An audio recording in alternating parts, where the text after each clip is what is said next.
درجه حفظ کې اول پوزیشن چې دی دا د ماشومان غست دی زیشان احمد ولد فضل سبحان حذیفه وهاب ولد وهاب علی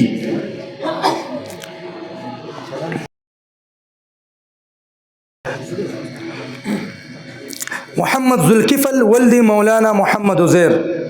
د مولوی صاحب زوی ده د حفظ کې ماشاءالله درې سپارې ویلې دي څلورمه سپارې ته شو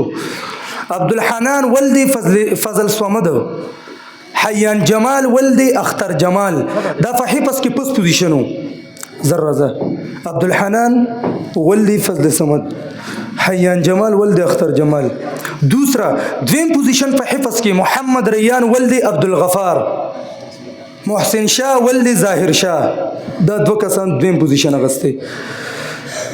دریم پوزیشن په حفظ کې محمد مصطفی ولد طلحه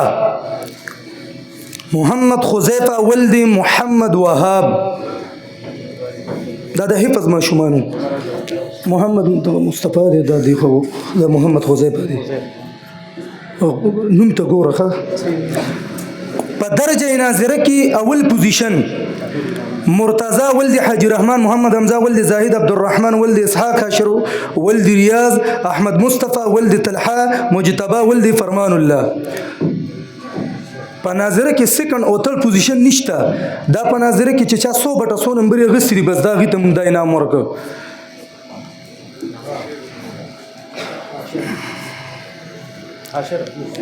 حاشر دا حاشر دی احمد مصطفی دغه دی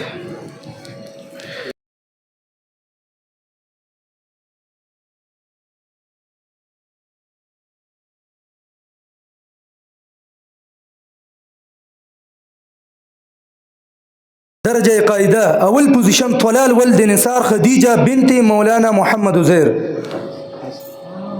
خدیجه ماشاءالله دي ته ناظره سونه مې قاعده ټول وته ټیټه یاد ده ماشاءالله او دا ماشوم ډېر تکړه دي دا طلال د ته ټول قاعده ورسه ماشاءالله ټیټ یاد دي دویم پوزیشن په قاعده کې عبدالرحمن ولد سید الابرار محمد ولد شاهنواز دریم پوزیشن افنان ولد عطا الرحمن شمایل ولد دیار سومان ولد عطا الرحمن دا ماشومان ډیر والي دي دا درې خو تاسو به چې د څه ویل دي چې د انعام واغستو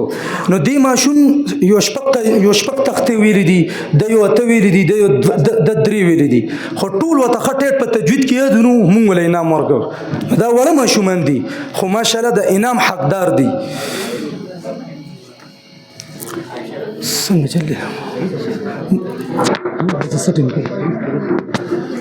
روډ